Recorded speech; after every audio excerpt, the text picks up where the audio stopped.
I'd like to start with something a little bit unorthodox, if I may.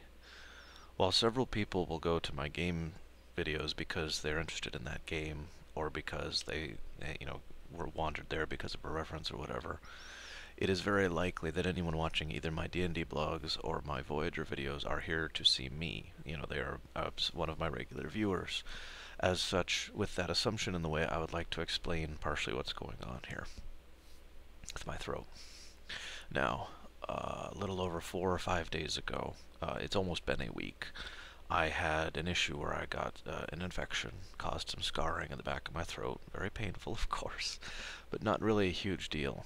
Unfortunately, I also have problems with my immune system, and as a result of that, while I'm still recovering, the basic point is if there's already a problem, it's much easier for this to come happen, which is to say, to have a lesion show up in the back of my throat. And these lesions are things that are usually caused by something I'm either allergic to or by something that would otherwise cause my immune system to not be able to deal with it, like an excessive amount of sugar, for example. For obvious reasons, I tend to just kind of cut sugar out of my diet these days, but between that and the weather we've been having lately, and some of the stress I've been under lately, not because of the show, I've just been under a lot of stress over these last 2 weeks, and so I now have throat problem plus lesion, and it hurts a great deal. Now I literally just put some benzocaine on right before doing this video, because by God, I've been at it almost 2 months now of making this daily thing happen, and I don't want to fail now. I've been coasting off of queued up videos for some time now, but I'm officially out except for one. I don't want to post that video just yet. It is the video I did. I actually did it over a week ago because I felt in the mood, if you know what I mean. It is the video that will introduce the Kingdom Hearts series. I am hesitant to post it, but at this point I may have to do that video tomorrow for tomorrow's video, but I have not done a video for today yet, and I would like to at least keep my daily run going, if you understand what I mean. And I figured a Voyager video would be good to do that because those tend to be shorter. So, with all that out of the way, I do apologize that this video probably will be a bit shorter than my norm, even for Voyager. But I will do my best, and hopefully I'll be better enough by Sunday in order to actually start these up again. Now, the episode I am looking at today is called Twisted. This is the episode in which the Voyager crew has a birthday party for Cass, and then gets stuck in this gravitational anomaly that kind of jigsaw puzzles the ship around. And because Tuvok's stupid, and not in that order. Tuvok's stupid, so he's like, fly into the thing, okay. So they fly into it, and they're like, alright, we're trapped here now, and the ship gets warped and twisted, and oh my god, and then it's okay, and everything's alright. Now, if I may, I would like to discuss bad episodes, okay? Now, by my opinion, by the way I do things, I usually tend to differentiate it out a bit. For example, there's bad, okay? Bad is like Threshold, or like Star Trek V, for example. Something that's just, there's nothing good there. There was never any potential, there was never any hope. It is just plain awful. And there are a few things in my life that I will actually qualify as that. Usually I'll say, I don't care for it, or in my opinion, no, no, no, no. Star Trek V and Threshold are bad.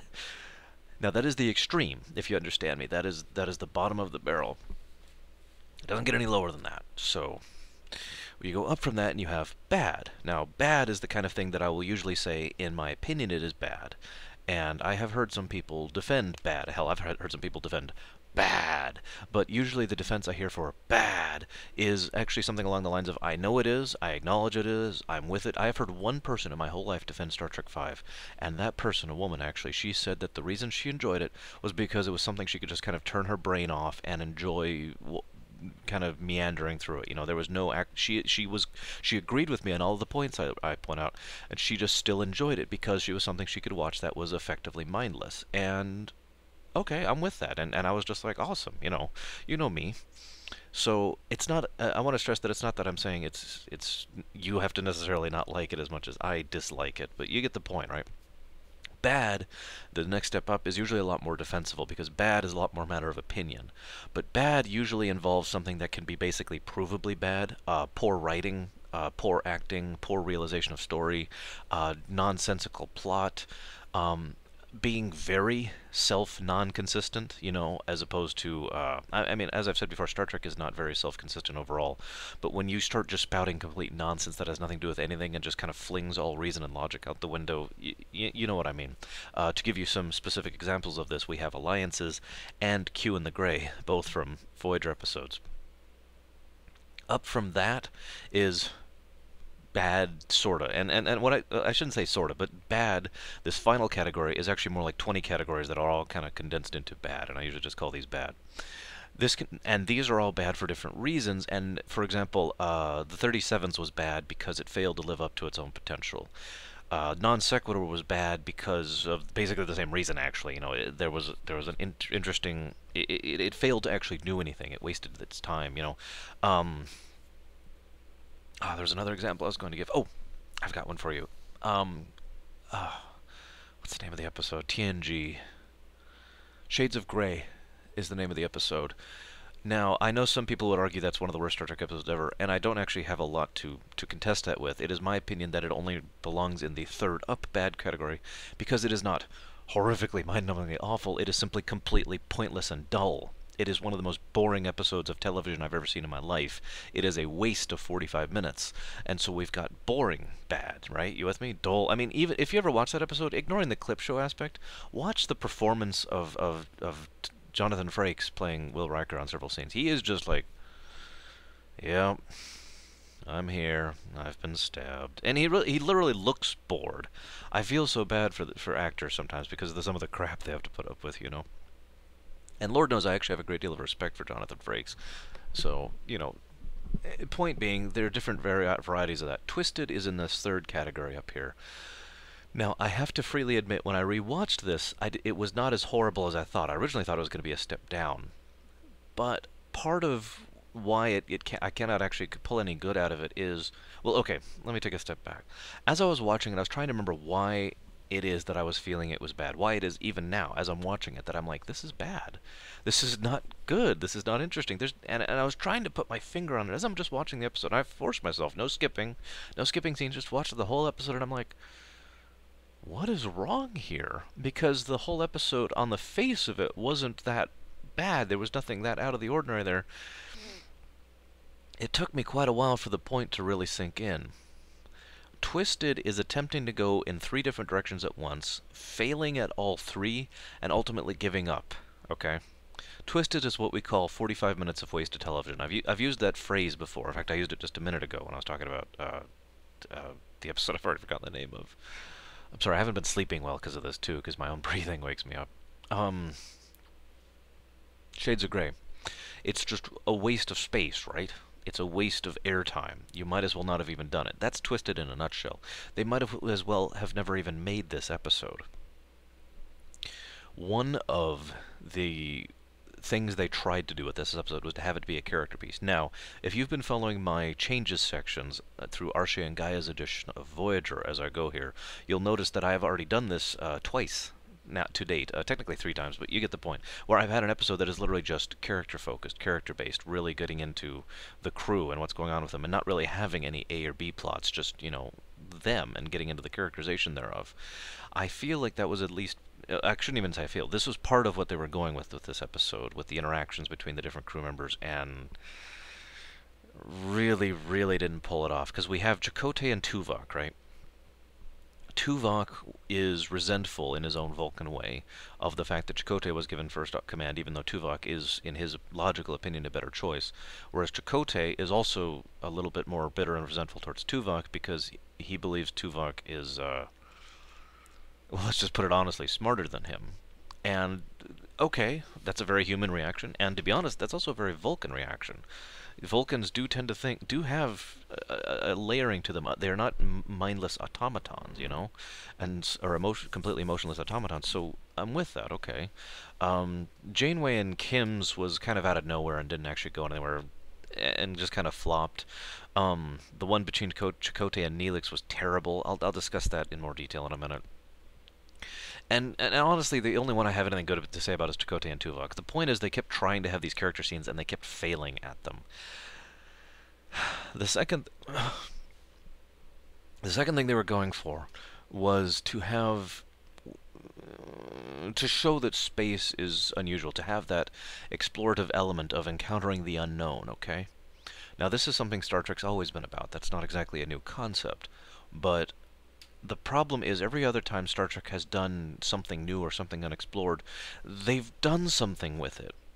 In Twisted, they encounter something new and unexplored, it warps the ship, and then it moves on.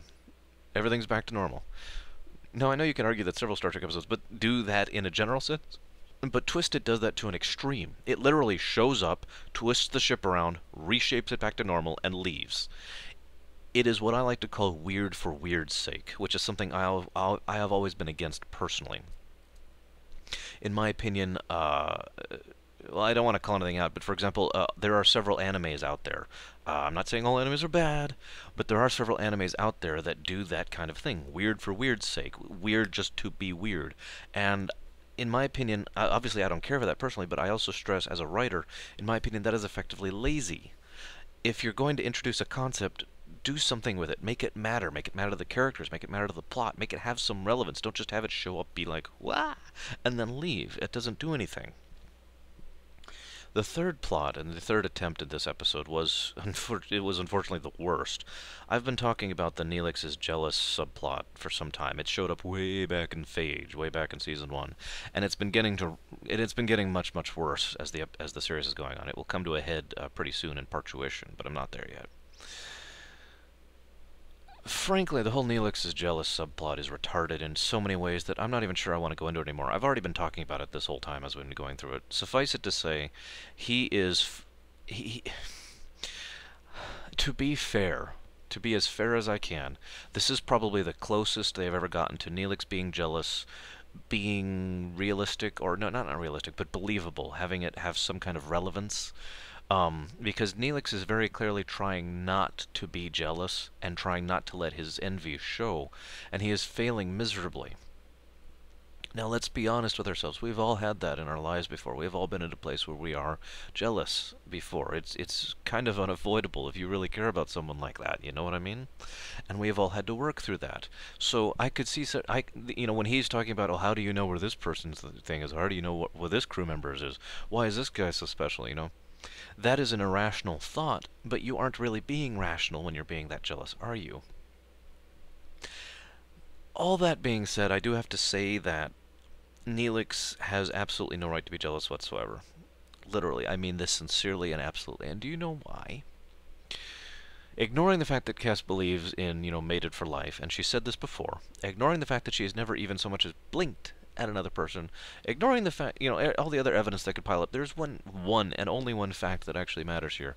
In a not too long ago episode, Elohim, Cass, who we learn will only have one child one time in her entire life, said, I want to have my child with you, Neelix.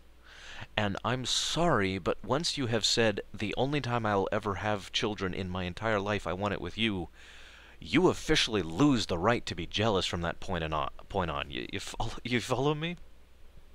And this, even if they'd done it in the opposite order, I still wouldn't give them a call on this, but really? So, I'm willing to at least be somewhat fair, but this should have been dropped a long time ago. At the bare minimum, it should have ended in Elohim. So, I don't even want to talk about it anymore. It's just so mind-numbingly... I'm sorry, normally I like to explain why I think something's stupid and really get into the details, but honestly, in this place, it's like explaining why shoving your hands into molten lava that's covered in glass, which itself is melting as it digs into your skin, is bad. Neelix's jealous storyline is...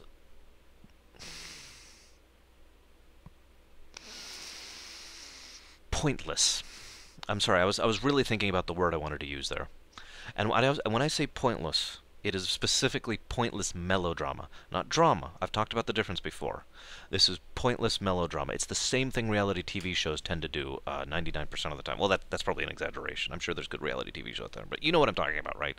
It's the bad reality TV shows where it's like, oh my God, you were looking in that direction, and hey, you want to get up in my... I'm sorry, I don't know what I'm going for here. I'm not aping anything in particular. It's just pointless, needless melodrama that is not entertaining, that is not interesting, that does not develop the characters, that does not develop the plot, that does not develop the setting, that does not accomplish anything. It is pointless. And I am so glad that in Partuition I'll never have to talk about this freaking subplot ever again. I shouldn't have done that. Let's talk about a couple other things with regard to this episode. Okay, let's try to be fair. First of all, one of the things I actually liked, and again, this could have gone somewhere, was the idea of the ship being rearranged. You know, the crewman whose name I don't even remember, Kim, and everyone basically, just about everyone wandering the ship trying to get to locations and being unable to do so. They actually did a good job, at least in the first few bits, of really showing that emotion. I want you to picture like, well, okay, I obviously don't know where you live or your situation, but you know, in your house, you get up and you wander down the hall or whatever to go to the bathroom, and you open the bathroom door and you go in, and you're not in the bathroom, you're in the hall, and you're like, huh? Okay, and then you keep going down the hall and you turn left, and now you're in the bathroom, even though this is supposed to be the living room, and you're like, now this is small scale. This doesn't even get the point across properly. Let's imagine you're in an office place, okay? Cube farm, relatively similar looking, but you know where your cube is, right? So you, or let's go and make it a full office space, like you don't really see these days, but used to exist back in the 80s and 90s, that kind of a thing, right? And so you're just going through, and you turn, and you turn, and you turn, and you should be at your office, and instead you're staring at a hallway you don't recognize. Now, it looks pretty similar to all the other hallways, but you're like, huh? And for the first few times, you're just kind of looking around like, that doesn't make any sense. And the more you travel, the more it is that you get to the point where you're starting to get frustrated, angry indeed, because your initial reaction is to blame yourself, isn't it? I think they did a good job with that, and that did have its own tension involved, as especially with Taurus, as she's constantly trying to get to engineering and failing. And the one scene where they approach the holodeck and they're like, "What deck are we on?" And they're like, "Well, we're on deck 3." And then Neelix and Chakotay come over here, and then Janeway and them come over here, and just the whole group has bundled up around this spot, and it's like, uh-huh. You know, there's that we have a problem sense. That was actually pretty good. Again, there was a decent foundation there. They had somewhere to go with that. And then immediately after that, they destroyed the episode's potential and credibility for the rest of the episode. But one of the worst parts, in my opinion, was, I shouldn't even say worst. That's actually a misnomer. One of the funniest parts, because it's so Voyager, is they're in the pool hall, right? Which for some reason refuses to shut down, even though that doesn't make a lot of sense, but whatever. And they decide to gather all the tables in the pool hall together in order to make it look like a meeting table, just like they have the meeting table up in the meeting room right by the bridge. That is so very Voyager, in a nutshell. Every time I watch that, I do kind of grin a bit, because it's just like, really? Really? You just had to have the magic meeting room? And yes, I have borrowed that phrase. I can't even remember if I've used it before, but that is a borrowed phrase. I didn't come up with that, magic meeting room. So they get together and they're like, okay, you know, let's hash this out, and they all kind of split up, and then we have our character interactions, only one of which is even worth mentioning in a positive light. And then they come back, and then they have something that really, really undermines the episode. They have a heated argument, which could have at least been in the potential of drama, actual drama, as everyone starts. Everyone's already on edge. Everyone's already frustrated. Of course, they're going to start yelling and being angry at each other. I mean, everybody does that, right? Especially friends. In the middle of this potential actual good scene, Janeway immediately goes up and starts going, talking to this, yeah, you know, I don't want to do it because throat, obviously, but it's like every time someone had a decent idea in that episode, someone else is like, whoa, what do you think you're doing, man? We're not doing a good episode. We're just trying to fill 45 minutes of airtime. Take that stuff away. Dirty, dirty ideas. Phew, I spit upon thee. And so, and the rest of the episode is like this. I don't even feel like getting into the rest of it. I mean, Taurus has her idea, Tuvok has his idea, none of them work. They sit around and talk about how awesome each other is until the end, and then everything's fine. There's one other thing I want to talk about with regards to this episode before I get to my changes section, and that is, at the end of this episode, they have this whole tidbit about, you know, we've got all sorts of data about this sector dumped in our drive. Oh, that's useful. Now here's the real catch, okay? I could hear the argument that the whole I mentioned that, you know, they encounter this anomaly, weird for weird's sake, and then it moves on, has no point. It could be argued that that data dump has a point, except for the fact that Voyager then immediately defeats that point. Because the very next episode, one of the very first scenes of the very next episode, so if you're watching these back-to-back, a matter of minutes has passed. One of the lines they have is Chakotay and Janeway talking about, I have no idea what's in this sector, and I don't know what we're going to see. Flora or fauna, friend or foe, I believe was the exact quote from Chakotay. Yeah. No, you destroy your own argument there, Voyager. So they don't get points for that. Now I'm going to go and stop talking about the episode. It's one of those very hard to qualify bads, because it's just so meandering. Twisted is a meandering episode. It has a good idea, but then it kind of loses interest and goes over here, and then maybe I should go over this way. What's this? No. It's like ooh shiny personified. I hate it. No. I spent a long time thinking about my changes section for this one, because even when I have a bad episode like Threshold, or when I have a bad episode that fails to live up its potential like Alliances, or Q in the Gray, there's a core element, there's that gem, I've talked about this before, that I can use, that I can say, oh, well, that's a decent idea.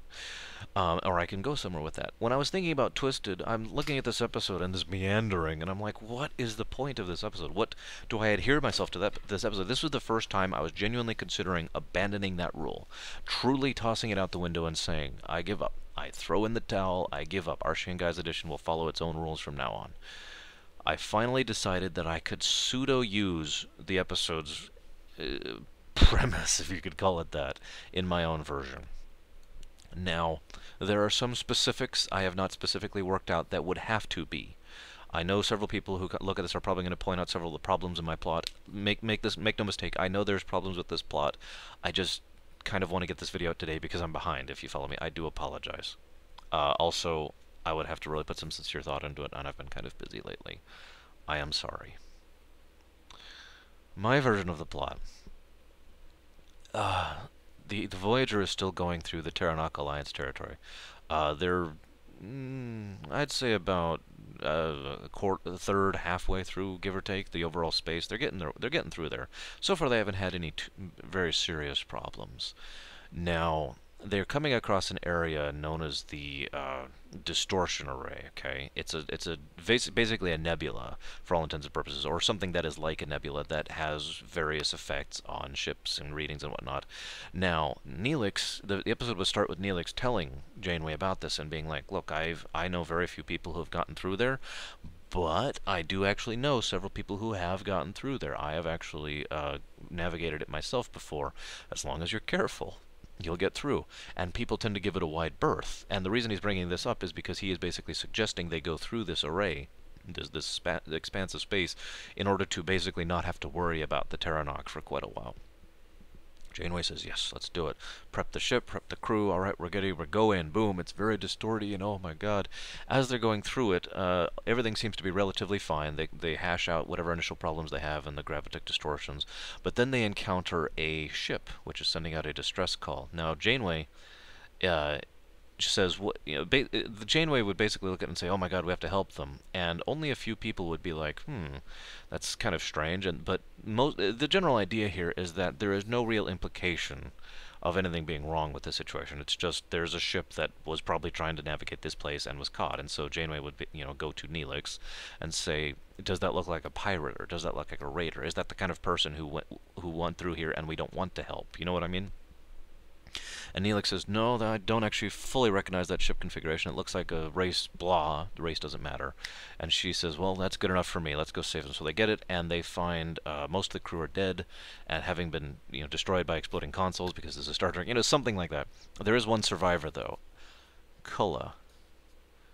Now, I'm curious of your reaction right there. When I was voicing this out to a friend of mine, not too long ago, the moment I hit that point, he turned and just kind of looked at me weird, because the name was automatically recognizable, and I was just like, give me a minute. So, I will tell you guys what I told him. Give me a minute. Now, Kulla, in my version, is of course not a Kazon, because the Kazon are a military sect. This is just an individual. His race, frankly, doesn't matter. He is not of a race they have encountered before yet, okay?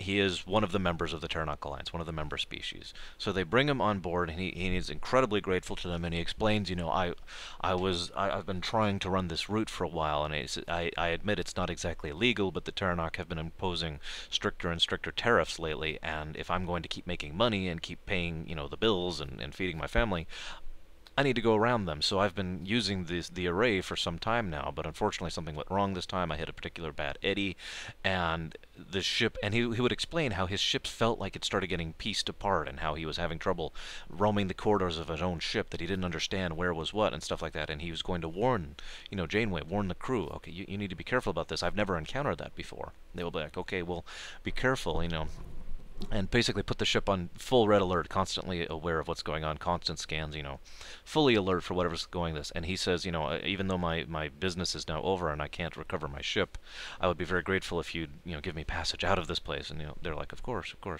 We'll get you someplace where you can get a transport and figure out what you can do. And he's like, thank you. And because he wants to get back to a particular station or whatever in order to get a tug or something to go recover his ship so he can get back to his life. You follow me? All of this is quick and dirty exposition. You could elaborate on the scenes as much as you want, but as the episode goes on, crew members start having a harder and harder time getting where they're going. Like initially, for example, Taurus is trying to get to engineering from somewhere else, and she looks around and she well, this isn't right. And she's on the same deck, but she isn't where she should be, so she keeps going, and then she finds out that she's actually, she just took a wrong turn. Okay, no big deal. And this gets worse and worse as the episode goes on, as as it develops. Excuse me. One of the things that there would have to be an undercurrent, an underthread, or else these scenes would have to be very short. I'm not really sure what would work especially well. The best thing I've had in my idea is something along the lines of finally getting out some thoughts about the Terranok Alliance. I haven't talked about them much in episode, on screen, So have a decent portion of this be about briefing the crew, briefing this, show Neelix talking to Janeway, show Janeway talking to the officer, show the officers talking to the crew. But as these scenes are happening and are being split up by the crew getting further and further lost, do you understand where I'm going with this? Ultimately, it would reach a point where people would get so fully lost that they would have no idea where they're going. They're basically roaming the ship blind, you understand? And at this point is when they finally decide, okay, we need to, someone would be like, I need to see what's wrong with me, and tries to get to the doctor, can't, and basically ends up contacting him remotely and says, I'm here. And he's like, okay, well, I can't get to you, but I'll try and send someone else. And so they find out, and, so one of our crew members is lost in the ship, and lost, okay. And it gets to the point where nobody can find out where everything is, and everyone's getting lost. And people at their stations are looking at their consoles and not fully understanding what they're looking at, if you follow me. It gets to the point where they're losing the ability to function at all. Now, in my opinion, the Doctor would have to be a big part of this episode, but there would have to be one other character working as a... I'm sorry, I can't think of the word. Someone who is working with him on this, someone who is a co-agent, basically, co-hero, I guess is actually what I'm kind of thinking of here for this episode. In my personal opinion, I would kind of like it to be Tuvok, because I haven't touched on Tuvok in quite a while, and I think it makes most sense for him in this case. Tuvok, as he's going through, starts to realize that the patterns on his console, as this is going on, he has been analyzing this whole time, and he realizes what's happening is his senses are getting distorted. And he frowns at that, and he starts really focusing and putting his mental discipline to it. And he looks down and he sees, the patterns there that are wrong, but he can detect the pattern. He can tell that what he's seeing is simply misinterpreted. In other words, the problem is internal. They aren't going through the spatial distortion field like Kola was suggesting. There is something wrong with Tuvok, and by definition, what's wrong with everyone else on the crew. So Tuvok ends up being the one who I would love to see this. He's really struggling, and he's focusing all his mental discipline as he's making his way through the ship. And there's people literally wandering around, literally banging into walls, unable to figure out where they're going. And, the kind of the side camera thing as he's walking along here, kind of like this, until finally he reaches the doctor's office. And the doctor, who is frantic with worry, by the way, at this point, says, "Oh, thank God, someone's finally made it," because Tuvok is the first person to actually make it to the medical. He's the first, because anybody who tries to go there ends up going somewhere else. The doctor looks him over, and He was right. There's some kind of hallucinogenic compound which is severely affecting Tuvok. The doctor looks at it. It doesn't take very long to fix it, a few minutes at best. And while he's working on the thing, they start discussing the issue. And Tuvok says, I think I know exactly what's going on. And of course, the viewers have already figured it out. Or at least I would imagine they do. I know you guys have. Kulla has released something into the atmosphere, and it has been spreading and getting worse and getting more and more thick as they go along, to the point where everyone on the crew is infected by this, except, of course, for the doctor. So, the doctor's working on this thing, and he goes to Tuvok, and this would be a good point for Kulla to show up, give or take, as he's like, well, and I would love him to just kind of saunter in, if you know what I mean, completely overconfident. Now, the Doctor, we've already shown, has the ability to act. I don't mean Robert Picardo, I mean the Doctor can act. So the Doctor basically hides Tuvok really quick and continues working on his little thing, and it just says, oh, hello, completely blasé about it. Can I help you with anything? And Kulla's like, yes, I think you can. I was wondering, how many things would I have to blow up in here to shut you down? Or something like that. And the doctor says, well, that's not very nice. I was just offering to help you. And he's like, oh, it's nothing personal. In fact, in all honesty, I'd like to keep you intact. So I suppose I'll use this as a threat. And then he pulls out one of the phasers he's taken for someone. He says, I want to know how to shut you down without hurting you. And in return, I won't hurt you. It sounds like a fair deal to me. And the doctor says, that does sound like a fair deal. I suppose I'll have to consider that. And at some point or another, he's frantically working on the cure, and it ends up to the point where Tuvok sans the cure, manages to, again, focus just enough, and he's over here, he's really focusing, because he realizes that this is a seconds matter moment.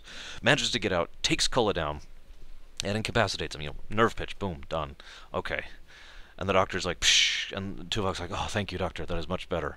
And we could see from his perspective as panels and screens and whatnot suddenly solidify into what they should look like. And then he looks down and he says, so, I suppose that is my theory, proven at that one, isn't it?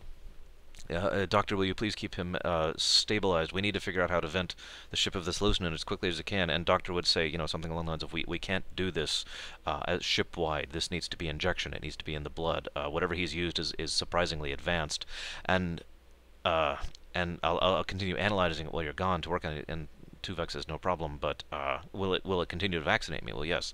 And so Tuvok grabs the thing and goes, and as Tuvok's going to heal the rest of the ship, there would have to be a second element here. The thing I liked best is the idea of another ship in the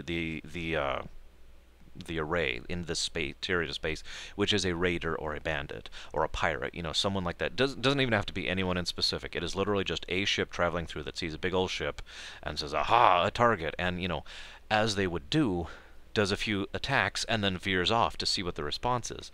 Now, nobody's actually running the ship at this point in time. It's basically on autopilot, or indeed full stopped. That means easy target. So now Tuvok has to fight, shove his time back and forth between fighting off these people who have boarded his ship and saving enough of the crew in order to fight back properly. And you get the general concept. I'm going to skip forward a bit, because I think you get how this is going to formulate and how it would result in the end. But it would get to the end point, and Kulla would have successfully managed to escape on the pirate ship, that I just mentioned. Gets in the ship, flies off, zooms off, and at this point Voyager is basically in no condition to follow, and so they just kind of let him go for now. But they're going to have to keep an eye on them in the future, and Janeway says, let's keep going for now. We don't if we leave now, all we're going to do is make ourselves even more obvious. At least we'll be able to defend ourselves now that we know there's no real danger here. And there would be two things towards the end of the episode. One would be the Doctor would contact somebody, Tuvok, Janeway, the command staff. He can call the bridge. We've seen this before.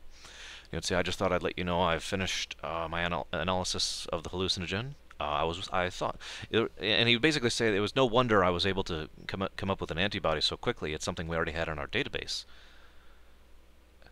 And Janeway would stand and be like, what do you mean? He says, well, it's a, subadibadubadoo. Something that Cardassians use during their interrogations within the Tal Shiar, or not the Tal Shiar, the Obsidian Order, sorry, that's the Romulans, within the Obsidian Order. It's something we've had Starfleet personnel being subjected to in the past. And as that scene happens, we would then cut to the final coda of the thing, which is a very short scene, maybe 30 seconds, which shows this elaborate area not. If you remember Star Trek Voyager in general, you remember that all the times it would cut away to the Kazon, for example, there would be in this dark area with all this blue lighting and stuff. Nothing like that. Something bright and nice looking. Something like a high rise of, of a city as the sun is setting. Beautiful landscape with this expansive looking area and this command center built into it, that kind of a thing. And Kulla enters and, just kind of flings his coat to the ground and says, "Well, that didn't work. I don't suppose you have any other bright ideas?" And then the camera would cut over to Seska and says, "Don't worry, I've got a few." And then cut to credits right about there. Now, hopefully that's enjoyable. Hopefully that's an interesting idea. Bring on the criticism. I'm ready. I can do it. But I'm gonna go ahead and stop here, and I'm gonna swish again, and then use more benzocaine. I'll talk to you guys later.